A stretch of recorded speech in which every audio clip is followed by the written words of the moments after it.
இன்றைக்கி நம்ம வீட்டில் லஞ்ச் பாக்ஸுக்கு கீ ரைஸ் தான் பண்ண போகிறேன். 3 ஸ்பூன் நெய் விட்டுக்கோங்க. ஸ்பைசஸ்லாம் ஆட் பண்ணிக்கோங்க. 1/2 ஸ்பூன் ஜீரகம் சேர்த்துக்கோங்க. பொடியாக நறுக்கின ஒரு 4 பல்லு பூண்டு, பொடியாக நறுக்கின துண்டு இஞ்சி, ஒரு 4 பச்சை மிளகாய் கீரி சேர்த்துக்கோங்க. 2 பெரிய வெங்காயம் மெல்லிசாக கட் பண்ணி வச்சுருக்கேன், அதையும் போட்டு நல்லா வதக்கிக்கோங்க. கொஞ்சமாக கருவேப்பிலை போட்டுக்கோங்க. எல்லாத்தையும் நல்லா கலந்து விட்டதுக்கப்புறம் நான் 1 மணி நேரத்துக்கு முன்னாடியே பாஸ்மதி அரிசியை ஊற வச்சு வச்சுருந்தேன், அதையும் அது கூட சேர்த்துக்கோங்க. 1.5 கிளாஸ் தண்ணி விட்டுக்கோங்க. தேவையான அளவு உப்பு போட்டு ஒரு கை புதினா இலை தூவி மூடி விட்டுருங்க. ஒரே ஒரு விசில் வச்சு எடுத்திங்கன்னா போதும். இன்றைக்கி காலையில் பிரேக்ஃபாஸ்ட்டுக்கு பார்த்திங்கன்னா பிரெட் ஆம்லேட் தான் போட்டு கொடுத்துருந்தேன். சின்னவனுக்கும் பெரியவனுக்கும் மாவு இல்லாததுனால இன்றைக்கி பிரெட் ஆம்லேட் போட்டாச்சு.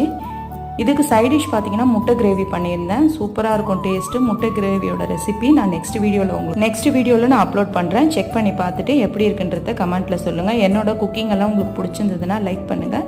மறக்காமல் சப்ஸ்கிரைப் பண்ணிக்கோங்க. தேங்க்யூ.